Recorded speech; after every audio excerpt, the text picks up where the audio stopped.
Post-traumatic stress disorder can be caused by a variety of issues, which I know practically the spectrum of them because of my conversations through the years with people that have heard about me and my website, combatfaith.com, that I was hurt. And so their spouses call me, or their parents call me, or they call me, or they see me in town. We have coffee together and go through the compendium of their different issues. There can be a POW, or there can be a friend of mine I know that was an advisor, and his radio operator next to him was killed by a sniper. So there's survivor guilt. There's guilt that they went off on. I was at the dentist's tent when they went off on a patrol. A bunch of my buddies got killed. Whatever the case may be, a whole lot of different conditions can cause you to have grief. You can have very heavy sadness. You can have remorse. You can have a whole lot of different things that have a spiritual dimension to them as far as what is causing it. Now, after 8 months in the hospital, I had severe religious ideation. Psychiatrist told me later, explained it to me, that, and I've never had this publicly stated, but I think it's important. A psychiatrist told me, he says, Alan, you had delusions of grandeur, number one, and your mind and your emotions just went off into the deep end about something nice, great happening to you as a compensation for your losing your legs. So within your emotions, you said, what's this for? Why did I lose my legs, gave my legs like this? Oh, well, something great's going to happen to me. So then I have these delusions of grandeur. And that psychiatrist explained that to me.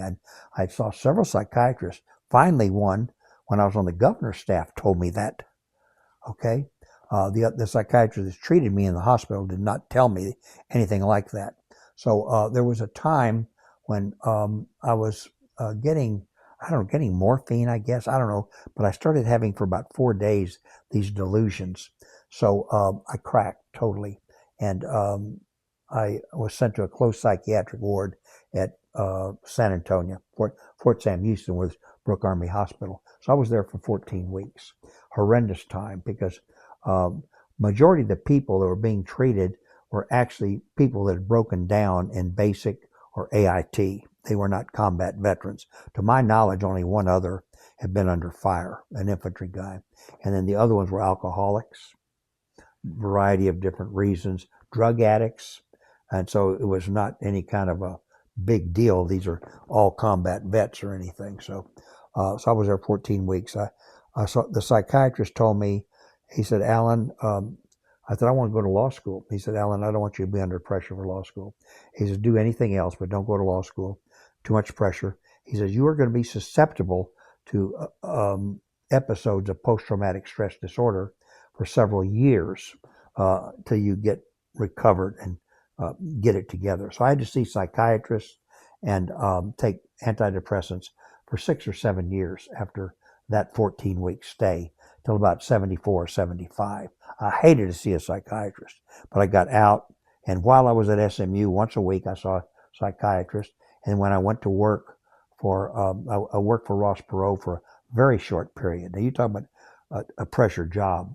He didn't put me under pressure. I put myself under pressure in 1970 for just a few short weeks where I was going to be his personal financial assistant.